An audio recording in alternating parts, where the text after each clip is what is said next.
మీరు చెప్తున్న విశ్లేషణ ప్రకారం ఎంజీ రావు గారు భారత మిలిటరీ చరిత్రలో 2025 ఈ ఇయర్ అనేది ఒక సువర్ణాధ్యాయం. అది ఎలా సాధ్యమైందంటే ఏం చెప్తారు? ఎస్ అండి, 2025 మే 7 నుంచి మే 10 వరకు 4 రోజులు యుద్ధం. అదే ఆపరేషన్ సింధూర్. గుర్తుపెట్టుకోవాలి, ఆపరేషన్ సింధూరే కదా పాకిస్తాన్కి ఎగ్నెస్ట్ కదా అనుకుంటారు. గుర్తుపెట్టుకోవాలి, ఇంతవరకు అమెరికా తన చరిత్రలోనే ఒక అణ్వస్త్ర దేశాన్ని అటాక్ చేయలేదు. రష్యా కూడా ఒక అణ్వస్త్ర దేశాన్ని అటాక్ చేయలేదు. చైనా కూడా ఎప్పుడు ఒక అణ్వస్త్ర దేశం మీద యుద్ధమే చేయలేదు. ప్రపంచంలో రెండో అంటే అణ్వస్త్రాన్ని తయారు చేసిన తర్వాత 1945 తర్వాత ఒక అణ్వస్త్ర దేశంతో యుద్ధం చేసిన ఒకే ఒక దేశం ఇండియా. ఆ యుద్ధమే అది పాకిస్తాన్. 170 అణ్వస్త్రాలు కలిగి ఉన్న పాకిస్తాన్ని కేవలం 4 రోజుల్లో ఓడించిన చరిత్ర అమెరికాకి, రష్యాకి, చైనాకే లేదండి. ఏ దేశానికి లేదు.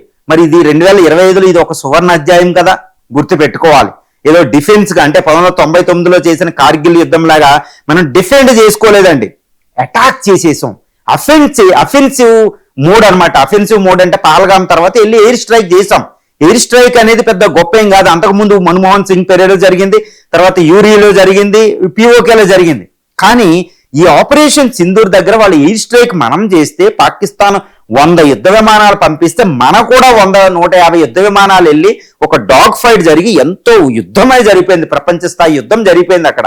అణ్వస్త్ర దేశాలు ఎప్పుడు అణ్వస్త్రాలు ప్రయోగిస్తారా అనే సందర్భంలో భారతదేశం తన అఫెన్సివ్ మోడ్కి వెళ్ళి అన్ఎక్స్పెక్టెడ్ గా వాళ్ళ ఎయిర్ బేస్లు 12 ఎయిర్ బేస్లు నాశనం చేసి, రావల్పిండి వాళ్ళ హెడ్ క్వార్టర్ని అటాక్ చేసి, ప్రైమ్ మినిస్టర్ని అటాక్ చేసినంత పని చేసి, Karachi Pakistan navy head quarter అక్కడ అంతా తోక ముడుచుకుని గుహల్లోకి వెళ్ళిపోతే వాళ్ళ నేవల్ షిప్లు భారతదేశం వెళ్ళి అక్కడ కిరాణా హిల్స్ అణ్వస్త్ర స్థావరాన్ని డైరెక్ట్ అటాక్ చేసి వాళ్ళ యొక్క యుద్ధ విమానాలు F-16, J-10, J-17 పడగొట్టి వాళ్ళ ఎయిర్ డిఫెన్స్ సిస్టమ్ని నాశనం చేసి వాళ్ళు ప్రయోగించిన అన్ని నాశనం చేస్తే పాకిస్తాన్ కూడా ఒక అధునాతనమైన మిలిటరీ ఉన్న ఒక దేశం ఏమీ చేయలేని పరిస్థితి. వాళ్ళు వందలాది డ్రోన్లు, టర్కీ డ్రోన్లు, చైనా డ్రోన్లు మనం బయటికి కూడా రానివ్వలేదు. మన గగన తలంలో పేల్చేసాం. తర్వాత వాళ్ళ యుద్ధ విమానాలను కొన్ని పేల్చేసాం. వాళ్ళ ఎయిర్ డిఫెన్స్ సిస్టమ్ నాశనం అయిపోయింది, HQ-9 లాంటివి. సో పరిస్థితి ఏంటంటే ఒక దేశాన్ని నుంచి వచ్చేదాన్ని డిఫెండ్ చేసుకోవడమే కాదండి, అఫెన్సివ్ మోడ్లో వెళ్ళి అణ్వస్త్ర దేశాన్ని కాల బేరానికి వచ్చే అంత పరిస్థితి. అంటే అది అమెరికా, చైనా, రష్యాలు ఆశ్చర్యపోయినాయి అనమాట. ఇది మోడర్న్ వార్ఫేర్ అంటే ఎలా ఉంటుందో, స్విఫ్ట్ అండ్ మోడర్న్ వార్ఫేర్ అనేది ఇండియా ప్రయోగించింది. మరి 2025 సువర్ణాధ్యాయం అంటే నిజంగా అమెరికా, చైనా, రష్యాలను మించిన యుద్ధం చేసి 4 రోజుల్లోనే యుద్ధం ముగించి మళ్ళీ ఆర్థిక అభివృద్ధికి ఏ ప్రాబ్లం లేకుండా ముందుకెళ్ళిన భారతదేశమే మిలిటరీ పవరు. అందుకని ఈ గ్లోబల్ ఇండెక్స్ అన్ని భారతదేశాన్ని మిలిటరీ పవర్ గా చిత్రీకరిస్తున్నాయి.